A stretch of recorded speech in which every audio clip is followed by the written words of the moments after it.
666.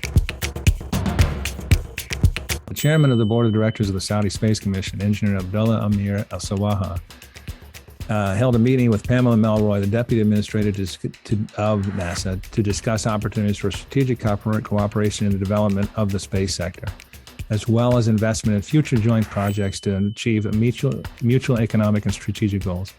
This meeting was part of a tour which included visits to American institutions and companies working in the space sectors with the goal of enhancing the Commission's efforts in developing the sector and cooperating with various international space and technology organizations. I think it was in 2020, Richard, but Saudi Arabia announced then that it was going to invest $2.1 billion in the space program.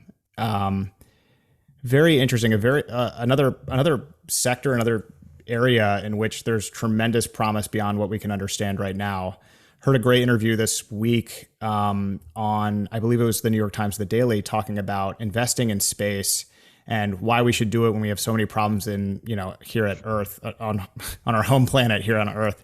And the answer was essentially that a lot of our technologies that we have today came from space exploration, stuff that came along with that. So definitely really cool. Yeah, Tang for one. Tang, that's right. There is a cool list of, I should pull it up. There's a cool list of stuff that came directly from our space program, products that came from that. Really cool. The first Saudi in space is also the first Arab and Muslim and royal in space. Prince Sultan bin Salman went into space. I think it was in the 80s, Richard. I could have that wrong. I believe so. But that's cool. That's a great dinner party thing to be able to claim. To drive people away. Hey, did you know? Did you know I went into space? I think I want a canapé over there.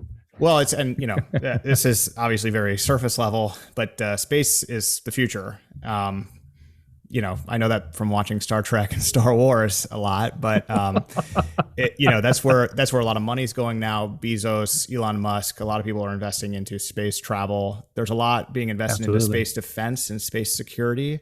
United States Space Force was launched under President Trump, so pretty cool.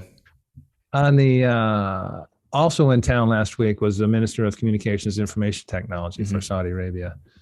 And he was meeting with Secretary of Commerce people to talk about alliances to promote the growth of digital economy and innovation.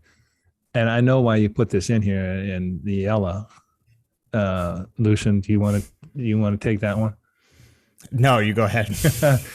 It's just an example. So Princess Rima bin Bandar, was in all these meetings. It's just an example of the institutional interaction that is ongoing no matter the politics.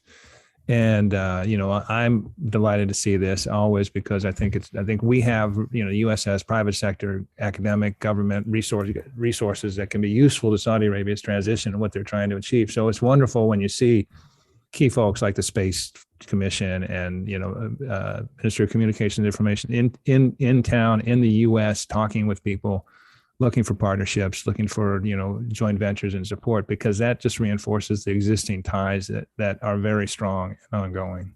Mm-hmm. And Princess Rima did share that on, I believe, Instagram, the photo with Lockheed there at the embassy. Yeah, just cool. I mean, that is the reason. There's just like a sort of uncelebrated, unsung, country to country cooperation going on here that is not going to make the front page of the Washington Post or the New York Times, but it's still evidence that this relationship remains strong just below the surface.